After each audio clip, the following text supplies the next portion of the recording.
Fala pessoal, seja muito bem-vindo a mais um vídeo aqui no canal. Não esquece de se inscrever, deixar o seu like e mandar esse vídeo para mais pessoas, que isso ajuda o meu canal a crescer e você pode fazer parte disso. Hoje a gente vai falar de como a gente sabe, como a gente consegue descobrir como Deus está falando com a gente. Como que a gente discerne isso? Como que a gente consegue sair desse pensamento de, cara, será que sou eu que estou pensando isso? Será que é o diabo que está falando comigo? Como que eu consigo entender que Deus fala comigo? E para isso eu vou te ajudar. Eu vou trazer 3 pontos aqui que vão fazer você entender e conseguir avançar nesse entendimento para que você consiga melhorar o seu relacionamento com Deus e ainda ir mais profundo em tudo aquilo que Deus tem para sua vida. Vamos lá. E para a gente começar, eu quero falar para você que o melhor lugar para você conseguir entender se Deus está falando com você vai ser sempre a palavra de Deus. Sempre a Bíblia vai ser o caminho que você precisa utilizar para que você consiga entender se Deus está falando com você ou não. Eu quero ler com você um versículo de 2 Timóteo, capítulo 3, versículos 16 e 17, que diz assim: Toda a Escritura é dada pela inspiração de Deus e é proveitosa para a doutrina,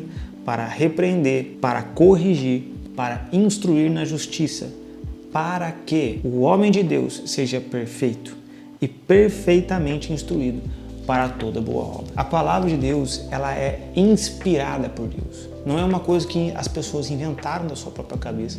Não é uma coisa que homens decidiram fazer.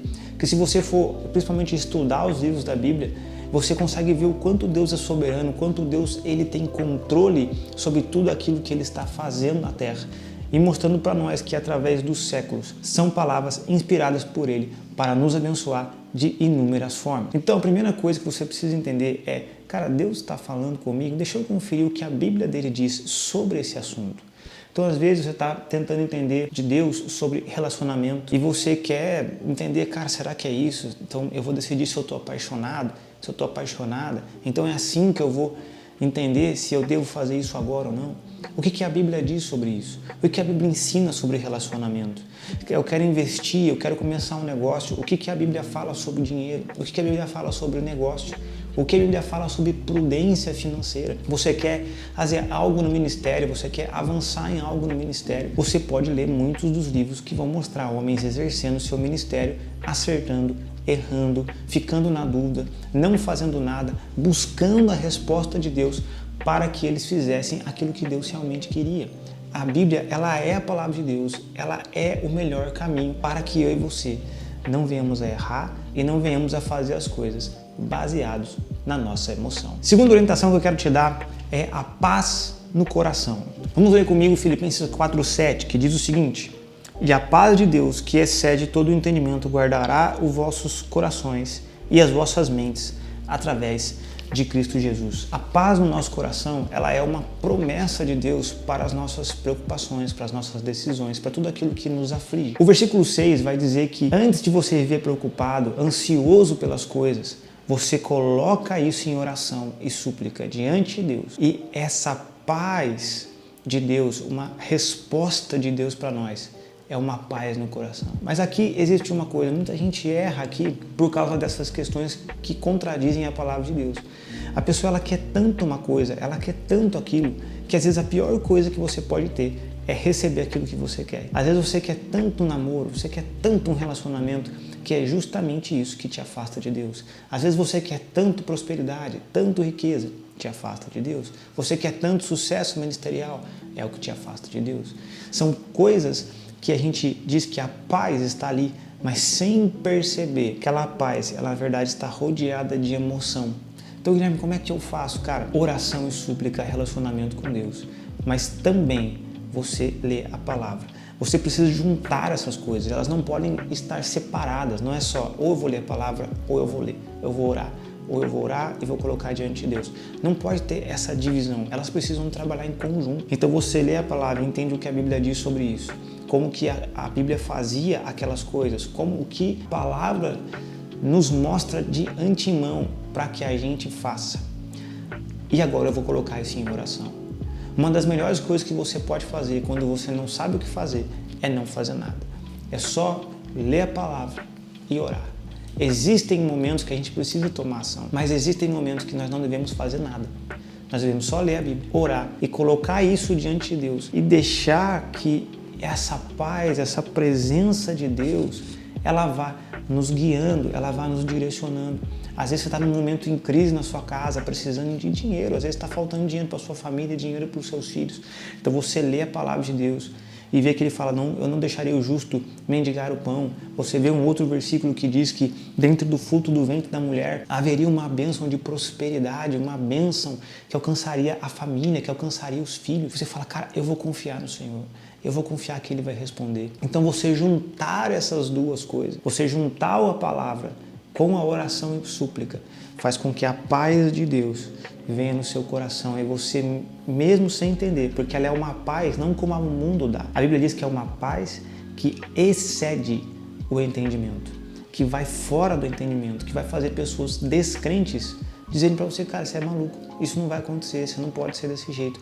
Mas existe uma paz que excede o entendimento humano, a lógica humana, a razão humana e faz com que você, então, vá corretamente naquilo que Deus tem para a sua vida. Terceira coisa, tenha conselheiros, tenham pessoas para falar na sua vida e te ajudar a tomar decisões. Em Provérbios 11, versículo 14, que vai dizer, onde não há conselho, o povo cai, mas na multidão de conselheiros há segurança. Tem uma coisa que o nosso pastor Leandro, ele sempre nos ensinou aqui, você encontra isso no Poema Plus, é uma plataforma que a gente tem, que ele fala sobre isso, ele fala que 3 melhores pessoas para você ouvir são pessoas que amam você, são pessoas que têm autoridade sobre a sua vida dentro do contexto igreja, que é o nosso contexto aqui, e pessoas que são muito boas naquilo que você está tentando fazer. Esses são os 3 tipos de pessoas que você deveria ouvir, que deveriam ocupar esse espaço de conselho, porque as pessoas que te amam são pessoas que te falam a verdade,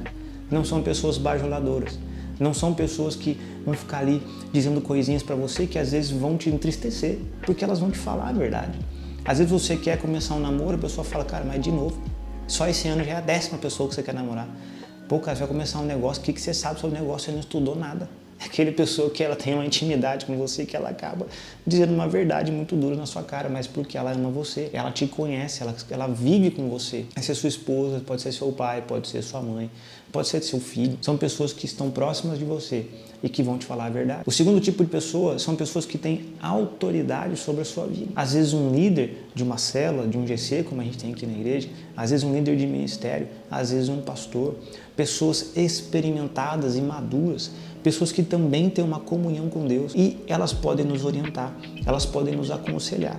Às vezes vão dar o conselho que eu dei na última parte, que eu falei, olha, lê a Bíblia e vai orar. Ele não vai dizer para você o que você tem que fazer e ele nem tem que autorizar você a fazer ou não, mas ele tem que apontar para você o Cristo, o caminho daquilo que você tem que fazer. Mas nós também temos que respeitar, porque são pessoas de autoridade sobre a nossa vida, são líderes que Deus colocou sobre a nossa vida. E o terceiro tipo de pessoa são pessoas que são muito boas naquilo. Sabe, eu faço muitas coisas dentro da minha vida, assim, dentro de relacionamento de família, dentro de trabalho, dentro do ministério, inúmeras coisas. E o tempo inteiro eu fico perguntando para as pessoas, o tempo inteiro eu fico mostrando, cara, o que você achou desse vídeo, o que você achou dessa forma, o que você está achando do canal, o que você está achando do TikTok, o que você está achando do Instagram. Cara, o que você acha? Ó, tô vivendo isso aqui na minha casa, o que você acha que posso fazer? São pessoas que elas são muito boas naquilo. São pessoas que, eu tenho uma filha, o cara tem 3, e são 3 que ele criou no Senhor, que elas têm 18 anos, 20 anos e estão caminhando no Senhor com uma vida em bênção, enquanto eu tenho uma filha só, pequenininha, de 1 ano e pouco, mas que eu vou lá e pergunto, cara, o que você me aconselha nisso? O que você acha que eu não deveria fazer? Como você acha que eu posso ser um pai melhor? O que você errou, que eu posso me adiantar e não cometer esses erros? Você ouvir pessoas que são mais experientes que você. Elas não precisam ter um cargo de autoridade, elas não precisam nem amar você, que nem a gente está falando da família, mas são pessoas que fizeram coisas que você não fez, que viveram coisas que você ainda não viveu. São pessoas que já erraram e elas podem te adiantar e te dar vantagem para que você não cometa erros. E elas podem te ajudar naquilo que você tem ouvido do Senhor, sem que você tenha que dificuldade e errar aqui e ali e tudo isso. E um bônus que eu quero deixar para você é um versículo que está no Salmo 25, versículo 12. Esse salmo é muito forte, cara. Ele vai dizer assim que o homem que teme o Senhor pessoalmente lhe mostrará qual caminho deve escolher. O que isso significa? Se você não temer a Deus, você não vai fazer essas coisas que eu te falei. Você vai simplesmente tomar suas próprias decisões da sua cabeça, naquilo que você tem de crença, que às vezes pode ser uma crença que te limita e vai fazer você errar. Mas se você teme a Deus, você tem humildade, porque o fruto do Espírito começa a habitar dentro de você. E então você entende, cara, eu não sei tudo. Eu não nasci sabendo tudo, eu preciso ser humilde. E às vezes Deus vai te apontar o próprio caminho. Às vezes Deus vai te apontar por meio da palavra. Deus vai te apontar por meio da oração. Às vezes Deus vai te apontar por meio de conselheiros. São pessoas, são ferramentas que Deus nos deu para que a gente consiga ouvir a direção que Ele tem para a nossa vida. Então eu quero dizer para você, tema o Senhor. A Bíblia fala que o temor ao Senhor é o princípio da sabedoria. O temor do Senhor é o princípio, ele é a base para que você consiga tomar decisões corretamente, para que você haja com sabedoria.